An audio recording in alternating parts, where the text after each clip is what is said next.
사랑합니다. 네, 우리 옆에 있는 분들과 이렇게 인사하겠습니다. 메리 크리스마스. 네, 메리 크리스마스입니다. 크리스마스 시즌, 이 시즌이 왔음을 가장 먼저 알리는 신호는 곳곳에 반짝반짝하는 노란 불빛, 또 요즘에 LED가 발전해서 하얀색 불빛이 환하게 비치는 것을 우리는 많은 곳에서 발견할 수 있습니다.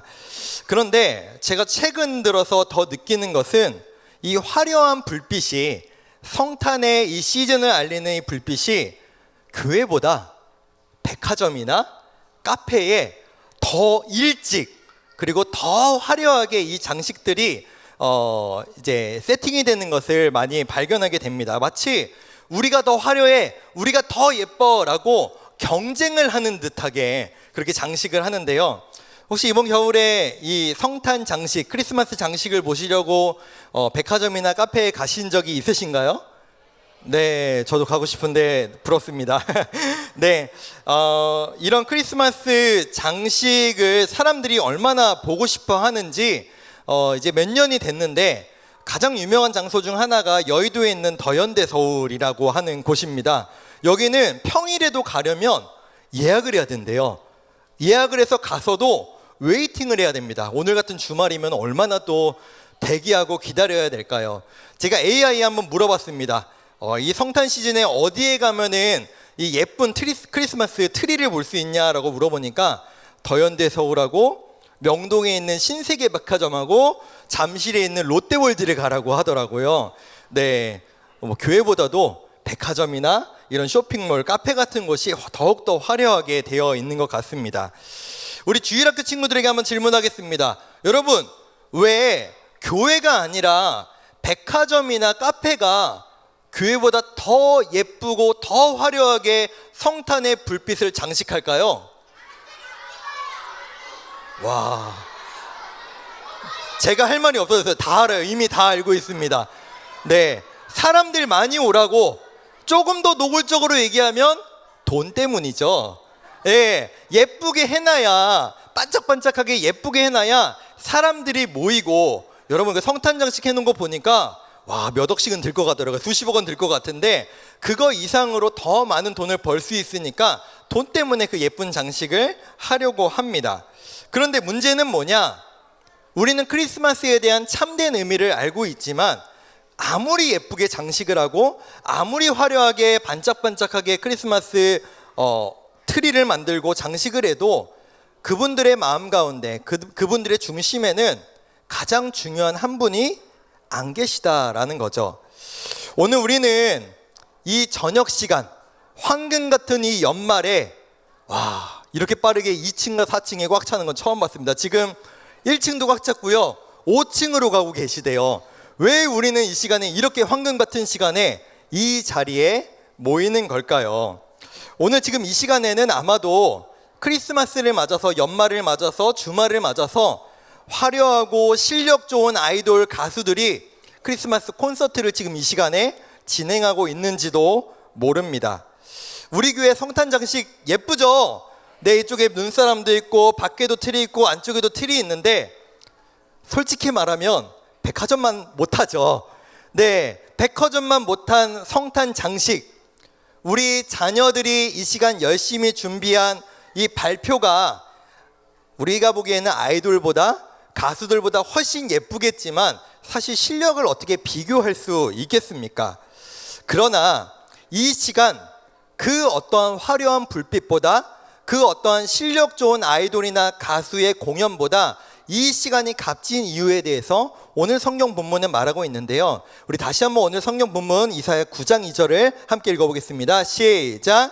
흑암에 행하던 백성이 큰 빛을 보고 사망의 그늘진 땅에 거주하던 자에게 빛이 비치도다. 아멘. 오늘 성경은 흑암, 사망의 그늘진 땅, 어두운 이미지를 먼저 말하고 있는데요. 여러분, 오늘 성경에서 말하는 흑암이 뭘까요? 이걸 흑암이라고 합니다. 곳곳에 근데 불빛이 있어가지고 완전 깜깜하진 않은데, 여러분 이렇게 깜깜하면은 지금 여기서 누가 뒤에 불 켜시면 안 됩니다. 네, 뛰어가시다가 걸어가시다가 자칫해서 어디 걸려서 넘어지실 수도 있어요. 조심하셔야 됩니다.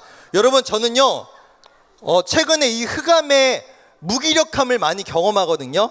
저희 집에 60일 된 신생아가 있습니다. 밤에 입에서 쪽쪽이가 떨어져서 쪽쪽이를 물려야 되는데 밤에 아무것도 안 보여서 쪽쪽이도 손을 더듬어서 찾아야 되고 입도 더듬어서 찾아서 물려야 돼요. 이게 어둠에서 제가 얼마나 무기력한지 모릅니다. 그런데 성경은 우리가 마치 이 흑암 가운데 있었다, 흑암 가운데 살고 있었다라고 우리에게 말하고 있습니다. 이 흑암은 성경에서 죄와 무지를 의미해요.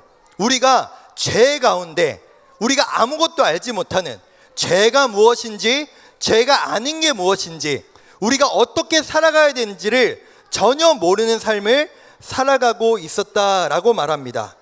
그런데 어느 날 그때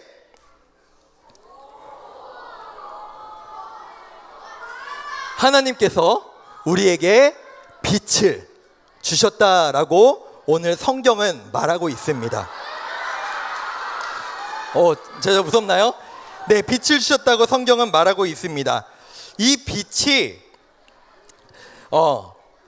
어둠을 물리쳤다. 사망의 그늘진 땅에 살던 우리를, 흑암 속에 살고 있던 우리를 빛으로 이기게 하셨다, 인도하셨다라고 말씀하고 있어요. 여러분, 지금 옆에 있는 트리와 제가 지금 비추고 있는 이 후레쉬를 통해서 어둠이 물러납니다. 보입니다. 우리가 볼 수 있어요. 옆에 있는 사람의 얼굴도 볼 수 있고, 잘 보이지 않지만 제 얼굴도 보이시죠?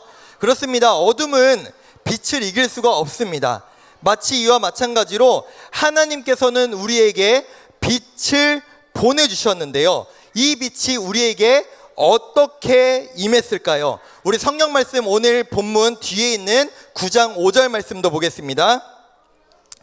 이는 한 아기가 우리에게 낳고 한 아들을 우리에게 주신 바 되었는데 그의 어깨에는 정사를 메었고 그의 이름은 기묘자라, 모사라, 전능하신 하나님이라, 영존하시는 아버지라, 평강의 왕이라 할 것임이라. 하나님께서 우리에게 빛이 임하시게 하신 방법은 한 아기를 주셨어요. 그 아기를 통해서 우리에게 빛을 비추게 하셨습니다. 그런데 그 아기에 대한 이 5가지 표현, 기묘자, 모사, 전능하신 하나님, 영존하시는 아버지, 평강의 왕으로 붙여진 이 아기에게 붙여진 칭호는 오직 하나님께만 사용되는 호칭입니다. 즉, 하나님께서 빛으로 예수 그리스도를, 이 아기를 우리에게 보내주시고 흑암 가운데 살고 있던 우리를 빛으로 인도해 내셨습니다. 죄에서 생명으로, 어둠에서 빛으로 인도해 주셨습니다. 우리는 이 시간 그 빛 대신 주님을 찬양하기 위해 이 자리 가운데 모였는 줄 믿습니다. 말씀을 맺겠습니다. 세상은 다양하게 여러 가지 화려한 불빛으로 세상을 비추려고, 자신의 업장을 비추려고 합니다.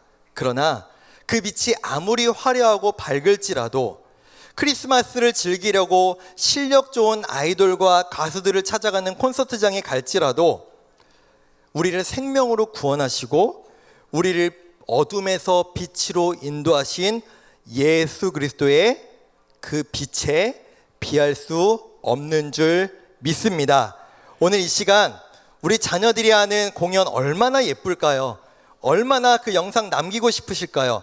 그러나 공연을 하는 우리 주일학교 자녀들도, 우리 장년부분들도, 또 이 자리에 참여하신 모든 성도님들도 우리의 이 예배에 모인 본질, 우리는 예수님을 예배하기 위해, 우리를 어둠에서 빛으로 인도하신 그 유일한 빛, 예수님을 예배하기 위해 모였다는 사실을 잊지 않으므로 가장 밝은, 가장 영원한 빛을 예배하는 우리 모두가 되기를 간절히 소망합니다.